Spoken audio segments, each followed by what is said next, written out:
চরিত্র বিএনপির মধ্যে সংক্রমিত হয়েছে। রাজনীতি করতে চাইবেন বাংলাদেশে, আমরা বাংলাদেশে, আমি এই কথা বহুদিন ধরে বলি, ভাড়াটিয়া হিসেবে থাকি না। ভাড়াটিয়া মনে করবেন না হুজুরদেরকে, আলেমদের দিকে কেউ করুণার দৃষ্টি দিয়ে তাকাবেন না। ভাইয়ের ভ্রাতৃত্বের দৃষ্টি দিয়ে তাকাবেন, হাতে হাত মেলাবেন। আমি আপনার ভাই, আপনি আমার ভাই।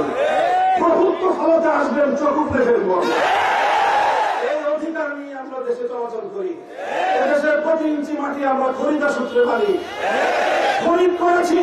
কারো দায়া দাক্ষিণ্যে আমরা দেশে বসবাস করি না। ওদের কি দিয়ে কিনেছেন? রক্ত দিয়ে কিনেছি। পূর্বপুরুষদের প্রতিফলে রক্ত দিয়ে আমরা জমিন খরিদ করেছি। রক্ত দিয়েছেন আমাদের পূর্বপুরুষ সৈয়দ আহমদ শহীদ রহমতুল্লাহ আলাইহি। এ মাটির জন্য রক্ত দিয়েছেন হাফেজ জামান শহীদ রহমতুল্লাহ আলাইহি। এ মাটির জন্য রক্ত দিয়েছেন হাজী শরীয়তুল্লাহ। রক্তের খরিদা সূত্রে এই জমিনে আমরা ভাড়াটিয়া হিসেবে থাকতে পারবো না।